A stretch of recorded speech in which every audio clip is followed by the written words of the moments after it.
we always like to acknowledge the lands that we are on. So Royal Roads University is located on the traditional lands of the Kosepsum and then Lekwungen ancestors and families who've been here for thousands of years. So we're really grateful to be able to do the work that we do each and every day on these lands. And I'm also working from home today, and I'm on the traditional unceded territory of the Kowetsin people. So again, just always really like to take a moment, no matter where we're joining from in the country or outside of the country, to recognize the lands that we get to work on.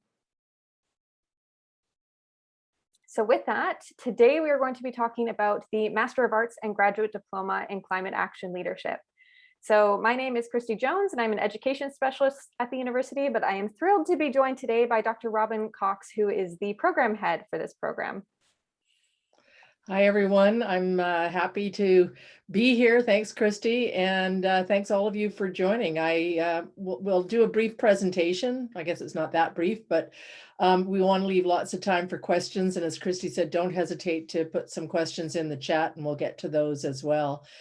So yeah, I'm Robin Cox. I'm a professor here at Royal Roads University. I am the program head of the Master of Arts and the Graduate Diploma in Climate Action Leadership, which is a new program at Royal Roads. It launched last year. And obviously it's a program that has been designed to respond to the growing crisis in climate and to support building capacity in that area. So next slide, please. Perfect. And I'll just take us through our agenda a bit more for the session today. So at first, we will start off with just a brief overview of the Royal Roads University experience, what it's like to be a student with us. Then we'll dig into the program-specific information and then the application process at the end. And we're also joined by a few other folks who are going to help answer your questions today too. So Mark Dickinson is here for tech support needs. So if you have any issues with technology today throughout the session, you're welcome to just shoot him a private message and he can help you out. And then we're also joined by Kish from the School of Environment and Sustainability. So she is behind the scenes, but she may be helping with answering questions in the chat box and stuff as we go along. So if you think of any questions, chances are somebody has the same question too. So please don't be shy with that. Alrighty, so a little bit more about us. So why would you explore going to Royal Roads University? The first point on here is we see life as a qualification. So we take into account who you are holistically when you apply to our programs and not just what it says on your transcript. We'll dig into this a little bit more at the end, but we do have a flexible admissions model. That means that if you don't quite have GPA requirements or things like that, we take a look at obviously your work experience, but other things like your life experiences, your volunteer history, perhaps, any projects or things that you've worked on. So we really like to know a lot about you, and that really indicates what you're going to bring to the program and we think enriches the program. The next one on here, profs who know your name. So we have pretty small class sizes at Royal Roads, and that means that you get to know your professors very well. We don't have the experience of some larger institutions where you might be just one person in a giant auditorium and you might never really even get to know your professor. So here you really get to draw on your professors for help, obviously, but they can become a part of your network for years to come after that. So learning based on life. Everything that is infused in our programs is going to be very relevant, very current, and applicable to the problems that we're facing in society today. So we want you to infuse what is going on in your workplace, for example, and use that as something in your projects, or use that as a different lens to look at a problem that you might be discussing in your programs and things like that. So we want to make sure that anything that you're learning is not just out of the textbook, but is really a part of what each of our students has going on in their lives and in different industries as well. The next one on here is connections for life. So in many of our programs, we have a cohort model. So this means that you start your program with a group of people and you learn with them throughout the whole program and finish with them. So this is a really great network that you can draw on, again, like way past your graduation date, both professionally and personally. I'm an alumni of Royal Roads from a different program because this one was not around at the time, but I can attest to that being probably one of my favorite parts about being a student here is just the different people that you get to learn with, and often the backgrounds that they come from really, really help provide a different perspective to what you're learning. So that's a really great part of the programs for sure. And then the last one on here is we were built differently. So when we started as an institution, we really started with a mandate to offer programs for working professionals, folks who did not have time perhaps to be at school Monday to Friday, 9 to 5, and who were able to really, you know, take their own place and apply that to their learning. And it's something that we've been doing since the start, and it's really helped us be very nimble and adaptable to situations like COVID-19, for example, and how we're able to transition and offer new programs depending on what the world really needs. So, Robin, is there anything that I missed throughout all of those points that you would think is important for students to know about Royal Roads?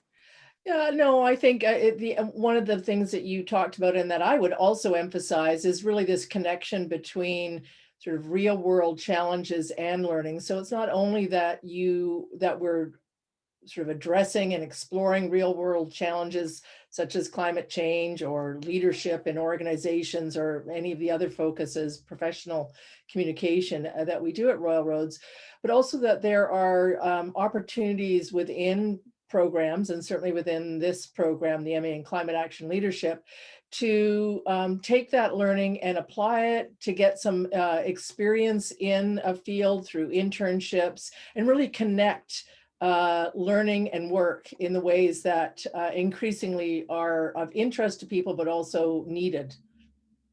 Mhm. Perfect, thank you. And yeah, just to emphasize that we are a little bit different, we are also an Ashoka U Changemaker campus. So this is a designation that has been given to a select number of institutions, and we're very proud of it. It again means that the type of education we provide is very interdisciplinary, it's very entrepreneurial, it's very solutions oriented. So that is what you can expect to be infused throughout our programs. And if you have not been to our campus before, here is a little snapshot. So at the top left-hand corner, you will see Hatley Castle. That is really a main central hub to our campus and a good place to orient yourself to other buildings that are surrounding it. It is built in the early 1900s, and it is still used today as a working building. We sometimes have events or talks or things like that in there. So there's usually lots of activity happening there. On the top right-hand corner is just one shot of some of the trails that we have around campus. So we're actually on over 500 acres of old growth forest, which is really wonderful to be able to go out and explore on a break between, your learning times and things like that, and get out into nature. And then in the bottom left-hand corner, there is the Esquimalt Lagoon, which you can also kind of see behind the castle there in that photo too. But this is a very wonderful, tranquil place. It's also a bird sanctuary. So if you are interested in wildlife and things like that, there's lots to be seen down there. And then in the bottom right-hand corner, there is just a bit of an ode to the fact that we have been doing online learning for over 25 years. So this is, a very important part of the learning experience as well. So you will get to experience our campus during the learning intensive periods that are part of this program, which we'll talk about a little bit more further down the line. And of course, that has been adjusted with COVID-19 and things like that, but we'll talk about what that could look like in both circumstances according to safety measures and such. And with that, I will hand it over to you, Robin. Thanks. So we'll just go straight to the next slide, Christy. Thanks. Yeah, so I presume you have your own reasons for exploring a program like this Climate Action Leadership Program. Why did we develop it? Well, I mean, it's obvious to all of us, hopefully, and certainly for those that had any doubts, this summer has demonstrated that climate change is happening, it's real. The impacts have been felt for quite some time, but are increasing and will become more and more urgent and more impactful across more and more sectors and geographical locations as the global warming continues. So there's a real urgency around that. And so, contributing to our individual and shared resilience in businesses and organizations, economic resilience, personal resilience, to the resilience and well-being of communities is a real need, and it's an opportunity for folks who are interested in sort of stepping into leadership positions or in their existing leadership positions to bring in a climate lens and really say, what does leadership look like in this space, and how do we work towards building the resilience, as I say, individually and shared now and moving into the future. And by resilience, I really mean that, the capacity to adapt, the well-being of all, and, clearly the need for social justice and equity, and addressing the underlying issues that really have been contributing to and causing climate change. Um, in the program, we combine climate science and leadership skills and practices, along with other things around communication and sort of an understanding of the business side of adaptation, for example. And this is really important because the climate science is climate science for non-climate scientists, but it's important to have a deeper understanding of really what is causing climate change, and as importantly, what the impacts are, what the risks are, and some of the ways in which we are gathering information, so models and scenarios, etc. The program is really geared to build your capacity as leaders of change in this space. And when we look at leading change and climate change, we're really looking at change that has implications across all sectors and in various ways, so it might be changes in systems, changes in communities and operations and practices, etc. In the program, you're going to gain knowledge and skills. You're going to do that in a really flexible, we hope you'll experience as flexible and open learning environment. Open learning really is a way of learning. It's not typical necessarily in most universities, but it really engages you as a student, as a learner with the world, sharing as you go along what you're learning, sharing your learning process, so that others can learn from you and so that you can learn from others as you move through the program and beyond. We'll be working with a sort of a hands-on orientation to designing solutions. So you'll learn some design thinking, which is a sort of a structured process that underlies a lot of the innovation practices being used by businesses and communities today.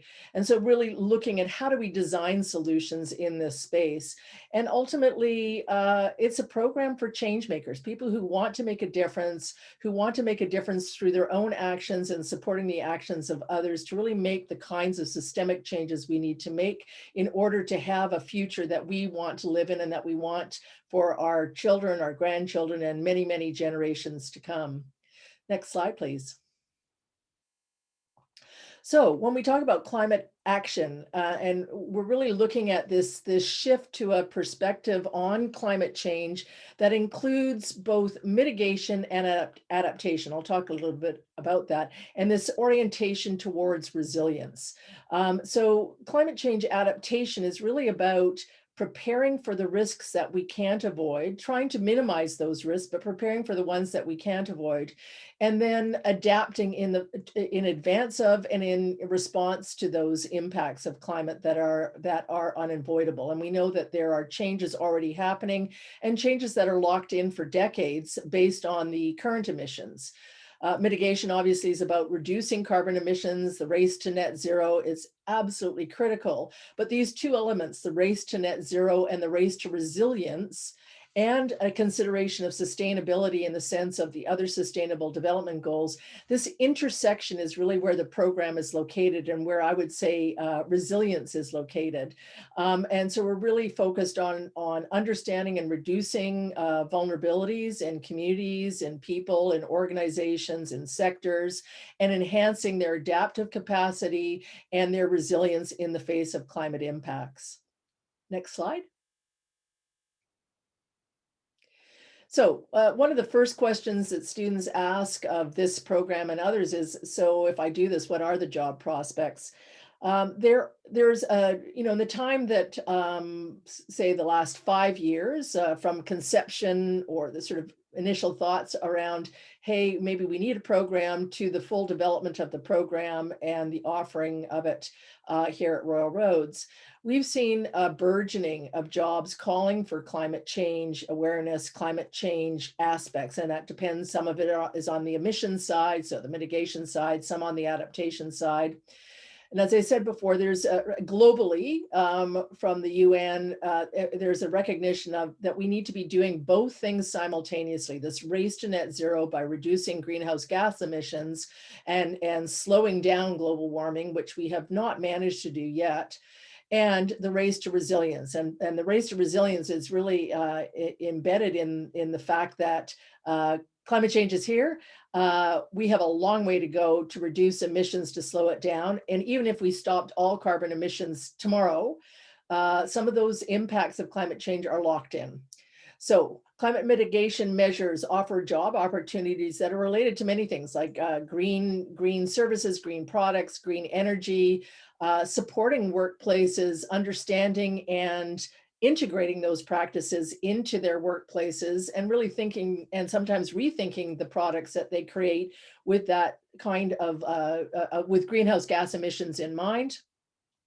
Facilitating and leading change in organizations and communities that really, so that they understand and adopt practices that reduce emissions, and working with policy to ensure that that happens as well. Similarly, on the adaptation side, there's planning and implementing adaptation, so preparedness and adaptation strategies, resilience assessments, vulnerability assessments, and working with communities and businesses, industries, infrastructure to really ensure and enhance their resilience. Other job opportunities related to risk reduction and how do we understand risk. For example, in BC, year and a half ago, we came out with the latest risk assessment, climate risk assessment for BC, sort of detailing what hazards are priority hazards in the context of climate change. So understanding that and then being able to work with entities to reduce those risks where possible.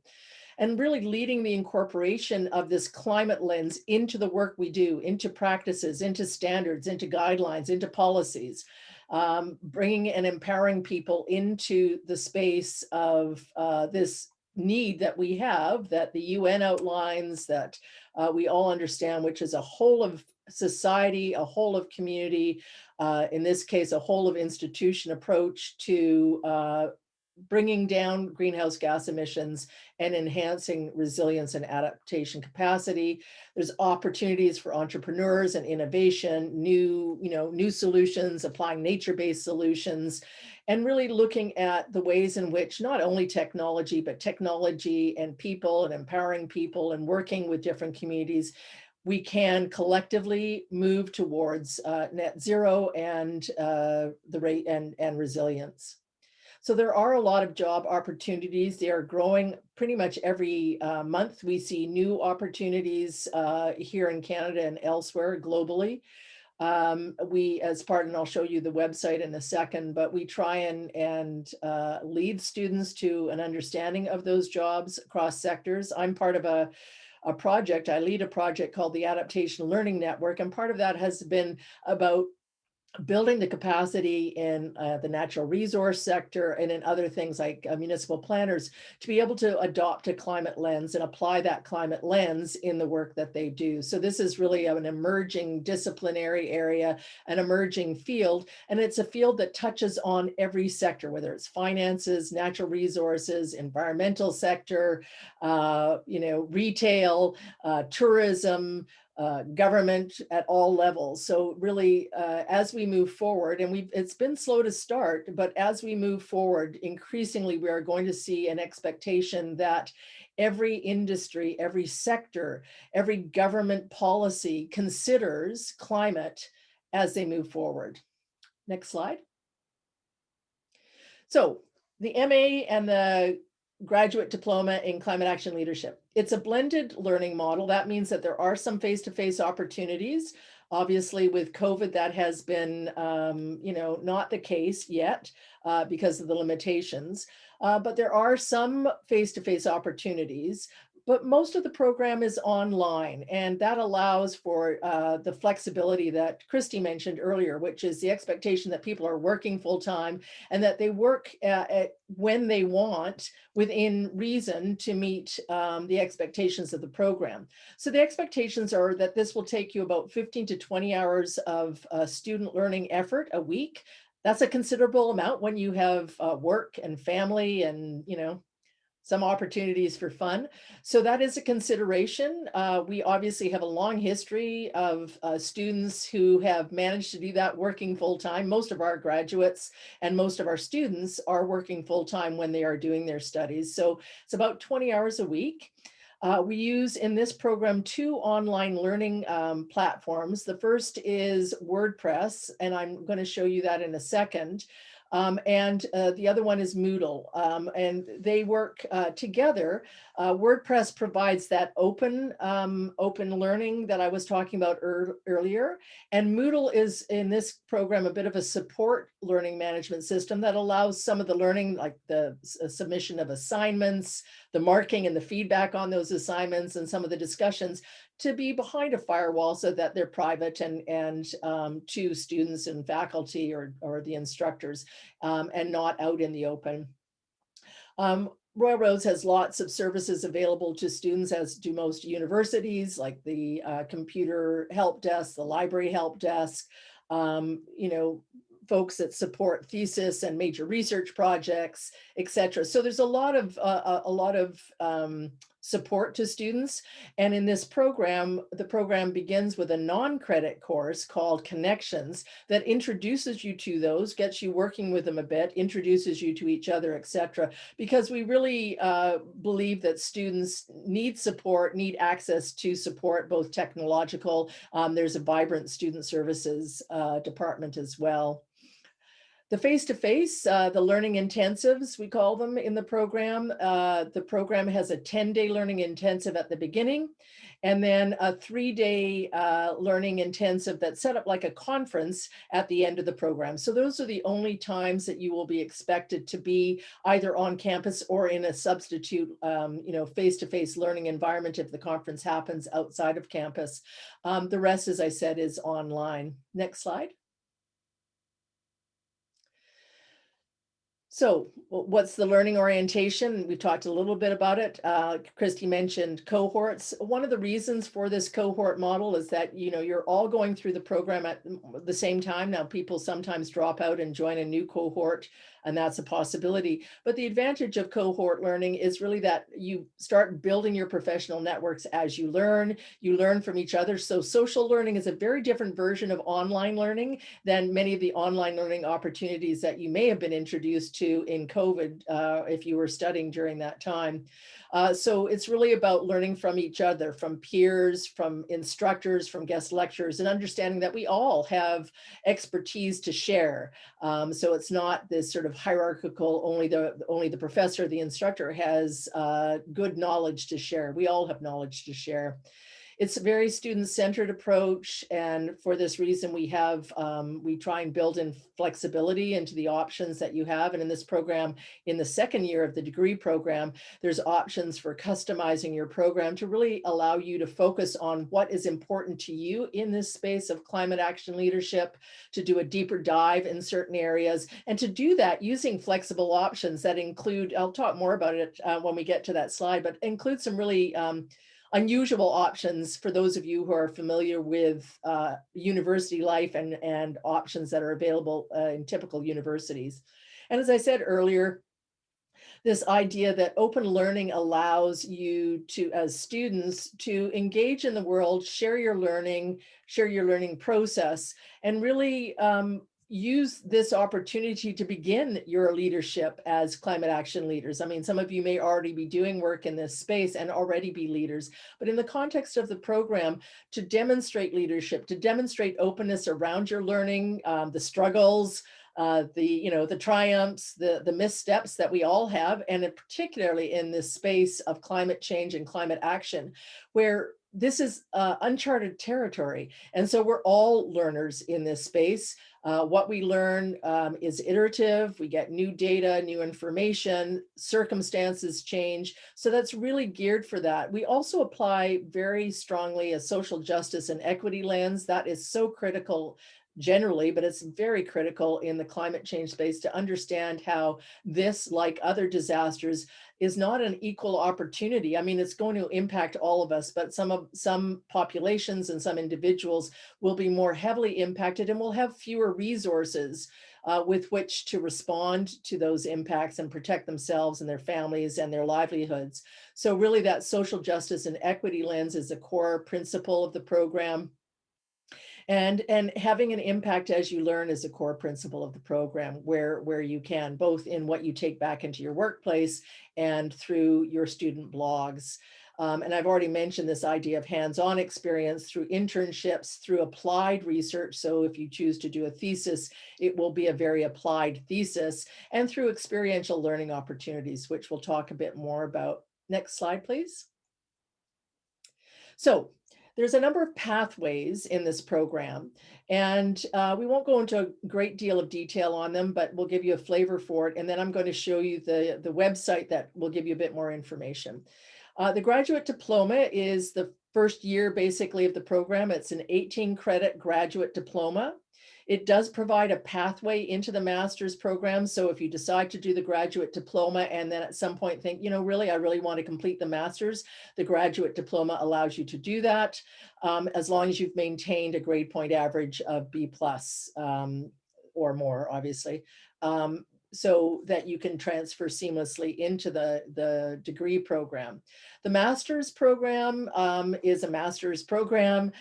You complete the degree through, now that says interdisciplinary studies, but completion of degree through these customized options, which take you to interdisciplinary studies. The program itself is transdisciplinary, sorry. And you'll have the opportunity depending on which route you take, to reach out into other programs at Royal Roads and at other universities to take courses there that allow you to customize your learning. Next program, slide, I mean. So year one, Foundation in Climate Action Leadership. This is the graduate diploma or progress towards the master's degree. Next slide, please. It consists of this. So the first year, we don't show it on this slide, but you will have an introduction, as I said, through a not for credit course. It's a 2-week course that introduces you to some of the services available at Royal Roads, how to use the library, how to use and work in Moodle, how to use and work in WordPress. It introduces you as a cohort to each other, to ethics and some other core issues that will support your experience as a graduate student. Then you'll launch into Leading Climate Action in Society Part 1. This is a blended course. It begins with the 10-day learning intensive, and then throughout the year there will be seminars. They're not long, but they provide an opportunity to bring in guest speakers, focus on specific topics, and to engage in a small design thinking project as a team, in teams, to really design a real world solution that at the end of the year can be shared out through your own channels and through your student blogs.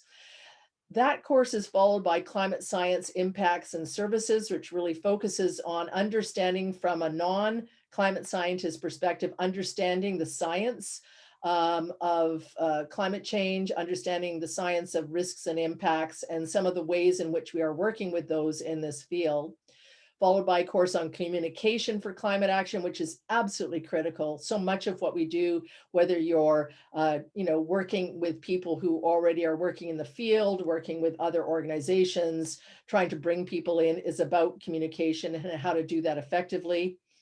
Followed by a course on risk management. That risk management course builds from the climate science course to say, okay, now that we understand climate science, how do we understand and work with these risks? There's a course that's follows that focuses on the business aspects of climate adaptation and really understanding how you make a business case for doing something, because we know that we are in the early stages, really, unfortunately, of businesses, organization, government departments understanding that they must incorporate adaptation, but also understanding the benefits of that and the risks if they don't. And then that year finishes off with a course that focuses really on leadership, leading change in organizations and communities, and understanding both what that looks like and how to do it. So that's the first year, that's the first 18 credits. And for those of you doing a graduate diploma, that will be the end of your program. For those carrying on to the Master of Arts, next slide, please, you'll carry on with year 2. And in year 2, there are some different pathways that you will have to make some choices on. And so we'll go to the next slide.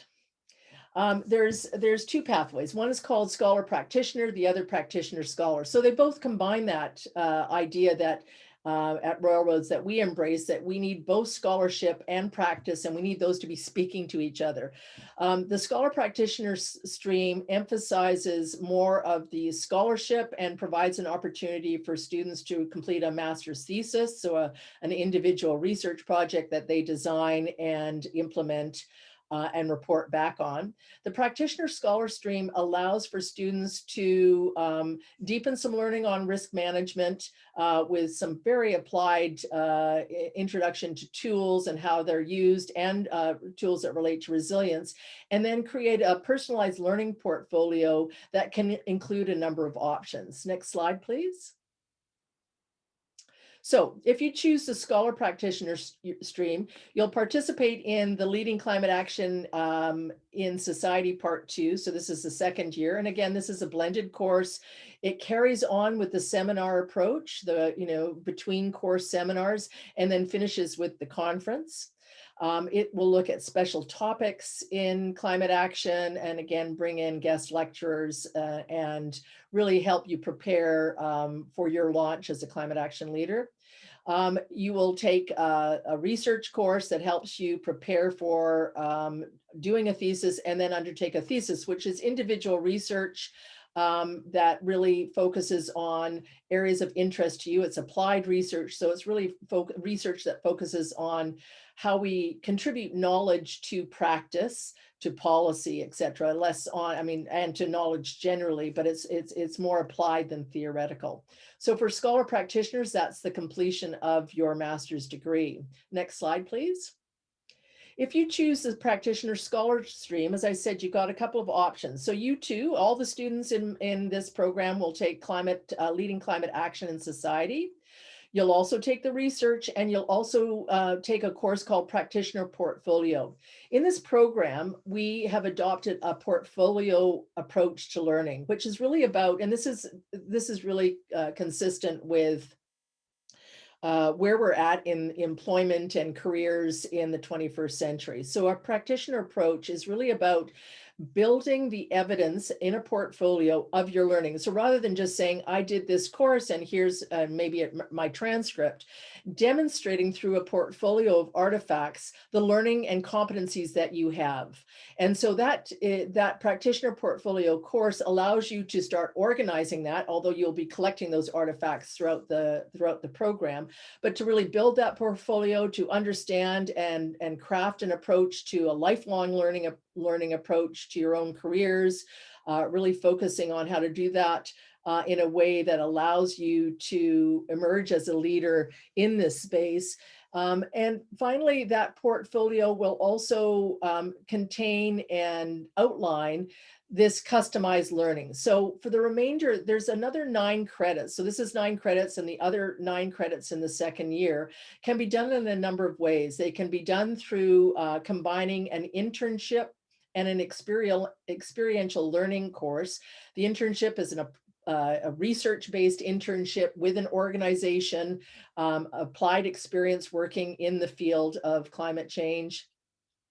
Experiential learning allows you to design your own course and your own learning, like what is important to you, where do you want to really do a deeper dive, and do that through mentorship, through attending webinars and MOOCs, through engaging in a project, for example, with a community, etc.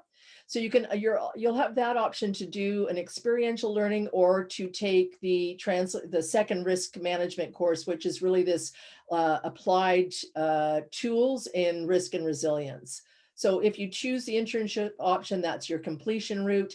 If you choose the elective option, you'll have the option of crafting a 9-credit portfolio that is customized. That may include electives at Royal Roads or other universities, so courses that you take, but it can also again include up to 9 credits of experiential learning. So you can do things, as I said, you can craft your own learning experiences. You can take not for credit learning through professional development opportunities and training opportunities. And as part of that portfolio, a faculty member will be working with you to craft that and to add on those academic pieces that turn those not for credit non-graduate credit program learning opportunities, including prior learning, the learning that you bring into the program, into academic credits to count towards your degree. So there's a great deal of flexibility in this, in these 9 credits and in this pathway. There's a lot of flexibility in the research pathway as well, in as much as you choose what you want to research. Next slide, please. I think that's actually the last one Oh, before we cool. head into the application. So maybe this would be a good time to share the website. That'd be great. If you can just give me permission to do that. I think you should be able to. You have to stop sharing. There we go. All right. So I want to share this website. Christy, maybe you can put the website, well, you can see it up here, but we'll put it in the chat. I can't do that while I'm sharing my screen, but so this website is part of the open learning approach. So typically when you enter a program, you don't get to see the courses, you don't get to see what the program is about beyond the sort of superficial calendar descriptions. This allows you to really look at, you and others, to look at the program in greater depth, but also it provides some other linkages to resources, which you can use whether you're in the program or not. But so under the Explore tab, we have a climate action blog. You'll also see all these tabs are represented on the pages anyway, but you'll see that the climate action blog has 3 different foci, governance, initiatives, and issues. And those blogs are available to you. You can just click on them. You can either enter from this page or from the tabs up here. We also have a number of videos that are webinars, not these program webinars, but topical webinars, interviews with climate action leaders in the world, and other relevant videos that focus on, say, workforce development, etc., that is relevant in this area. So there's lots of resources under that. We also have a podcast I have a research lab called the Resilience by Design Research Lab, and we've been producing podcasts on climate. So you'll see the latest one on climate impacts and wildfires. So those resources are available through the website. There's also other resources. You can link into the Adaptation Learning Network and find out more about what it is. And if you want to join it, there are links to get to there as well. You can also learn more about the climate adaptation competency framework that the Adaptation Learning Network has created. It's really the first of its kind to really understand what the competencies of climate adaptation are. We've also got links to climate action organizations, so you can sort of get some of those. And eventually, we do have some events that's less robust right now, but we will, as events become available, update that with events. We link to some job boards so that you can start getting a sense of what those jobs are. And we're just actually updating that page to include some other sites that offer job boards. There are more job boards around climate from the States, but it will give you a sense of what those are. So those will be added in the next couple of weeks.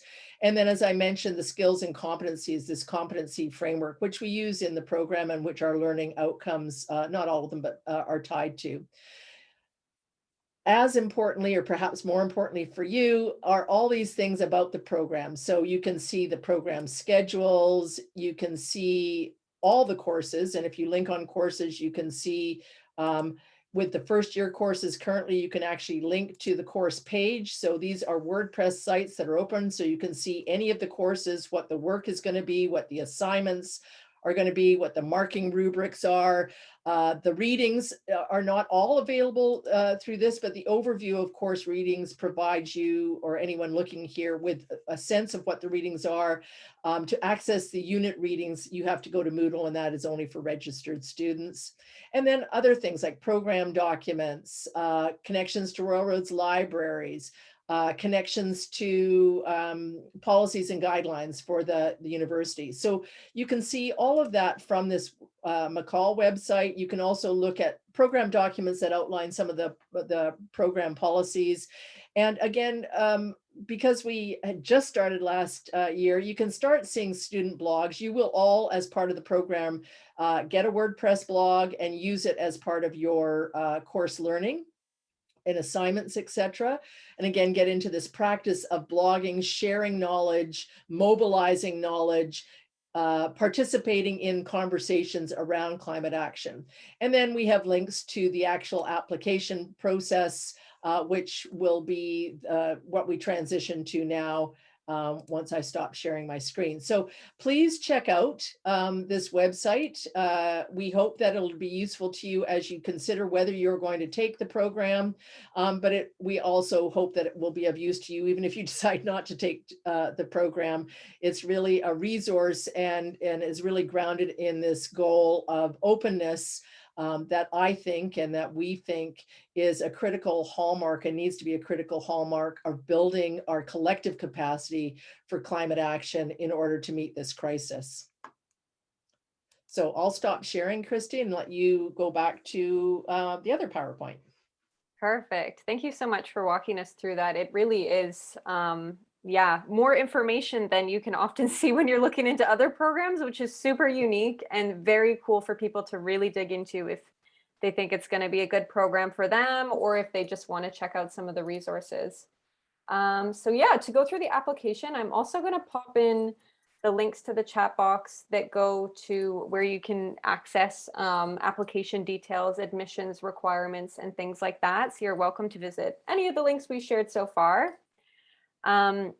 So like I was mentioning at the start of the presentation, we have standard admissions and flexible admissions. So to go over the standard admissions first, what that would look like is a 4-year or comparable education, arts, science, or other undergraduate degree in a related field from a recognized post-secondary institution, and with that, a minimum GPA of a B+ in the final 20 courses or last 2 years of your program.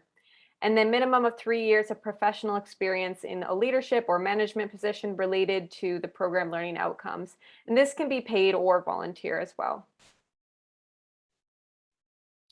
So for flexible admissions, if you aren't sure if you meet the criteria quite of the last slide we had there, I wouldn't count yourself out quite yet because we do have a very holistic way of assessing our applications. So this could be normally for someone who has some undergraduate education or equivalent and 7+ years work experience in a relevant field, which includes at least 2 years in a leadership or management position that is directly related to the program learning outcomes.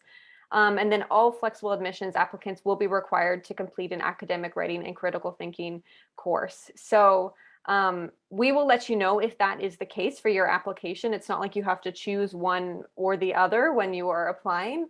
But if you do end up taking that academic writing and critical thinking course, we have great feedback that this is a wonderful course to take either way, especially if you've been out of school for a number of years, because it really helps you, puts you back into the headspace of researching, writing, referencing, all of those things that really set you up well to head back into education.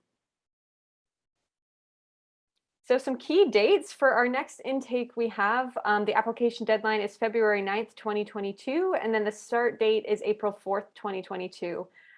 So if you do think you want to take the program, it's best to get your application in as soon as possible because we don't wait until the application deadline to assess all of the applications and let you know if you're in the program or not. We actually do rolling admissions. So that means that as soon as you get your application in, the sooner we can let you know if you have been admitted into the program or not. So this is great for allowing you to have time to work on any scheduling issues or things like that, or just making space in your life to be able to take the program. So yeah, I definitely recommend starting to look at the different things that you need to get together in order to apply.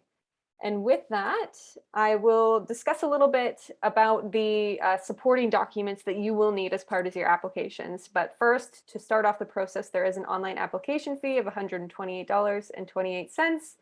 And then to dig into some of these supporting documents, the first one on here is your official transcripts. So these need to arrive from whichever institutions you've previously attended, sealed. So we always like to say, if you are curious about what your grades have been, if it's been a number of years since you've been out of school, then it's best to get a second set of transcripts sent to yourself because we do need to have those directly from the institution and sealed when they arrive. But with COVID-19, there is some institutions that have been doing emailed official transcripts, and we will accept those as well. So don't worry at all if there's some different procedures that are happening right now at the universities you've attended in the past. The next one on here is a detailed resume. So this could be quite a bit longer than your typical job application resume, I would say, because we really want you to include all of the details that would speak to your eligibility. So this is obviously things like work experience, education experience, but include things like volunteer experiences and different informal learning opportunities and conferences you've attended, projects you've been a part of, things like that. Is definitely something you'll want to include in your resume. And then to go with that is a personal statement. So this is a one-page document that really allows you to map out and put down onto paper why you want to take the program and why you would be a good fit for it.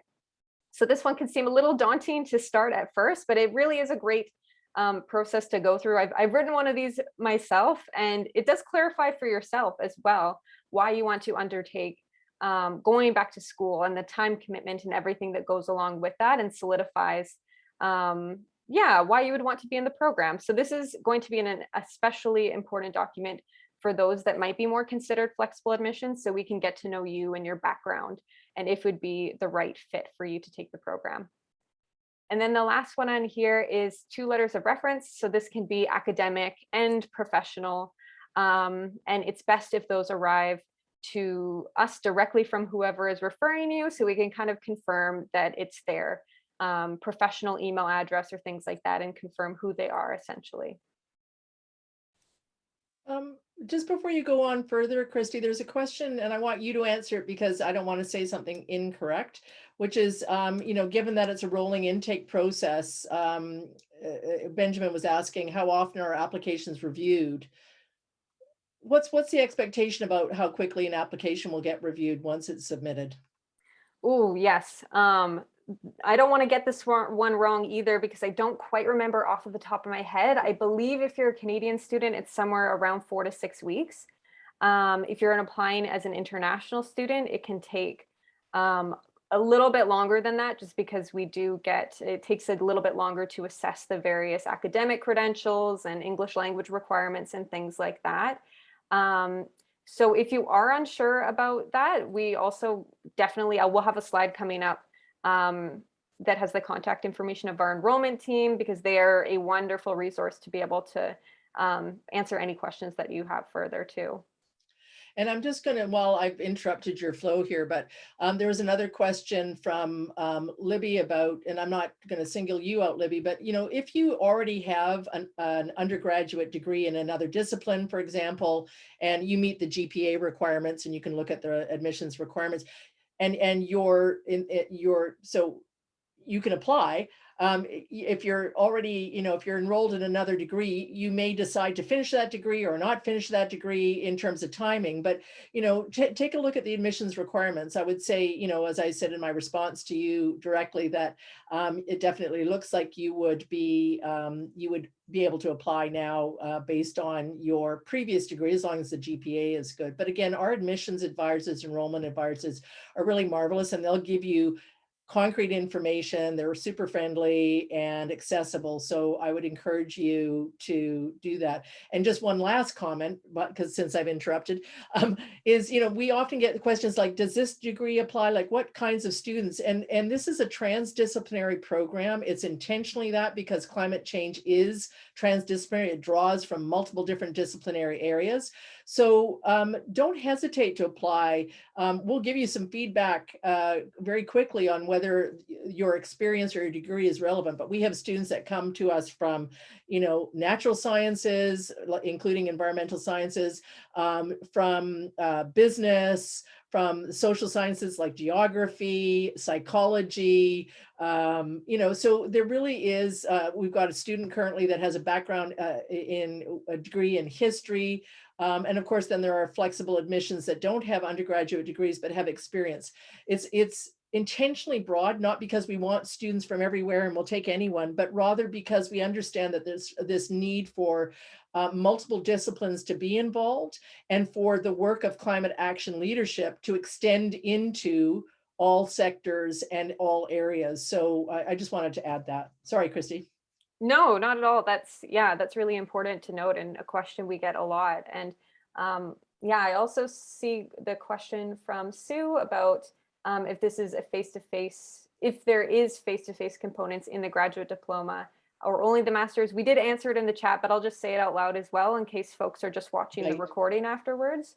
But yes, there is the face-to-face component in both. In the graduate diploma, you start off with a learning and intensive, just the same as if you're taking the Master of Arts, which is a wonderful thing about if you aren't sure if you want to do the full master's and such, you still get that experience of both the online and the in-person parts of the program. So yeah, you get the best of both worlds there. Okay. So a few other resources before we close out the session for today. So financial aid is going to be another really important thing that you'll want to look into as you're, exploring the program a little bit more. And this team is super wonderful to work with.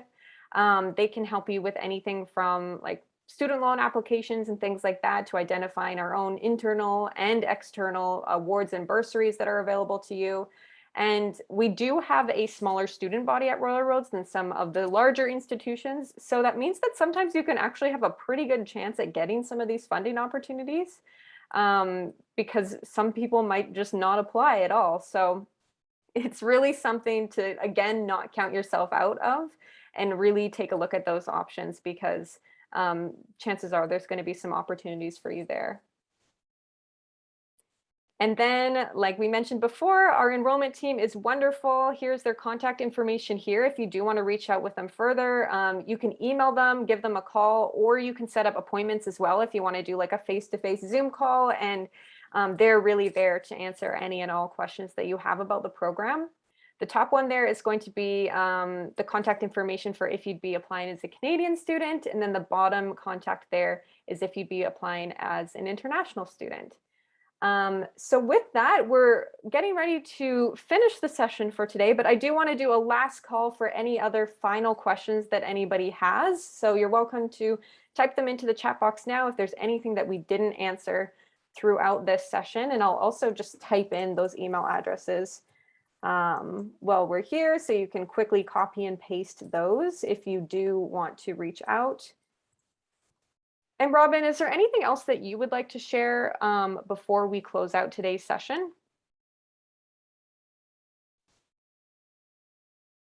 Oh, I think you're just muted. Sorry, I was just saying, I've just put the McCall WordPress site URL in the chat. And yeah, I would just, as you've just said, thanks everyone for attending, and I just encourage you to consider going to the website, finding out more information, and look forward to meeting some of you if you end up applying and getting into the program. Perfect. Thank you. I don't see any other questions in the chat box, a few thank yous and such. So thank you all as well for attending today's session. Please do follow up with us if you have any other questions. And with that, we hope that you have a wonderful rest of your day. Thanks, everybody. Well, be safe.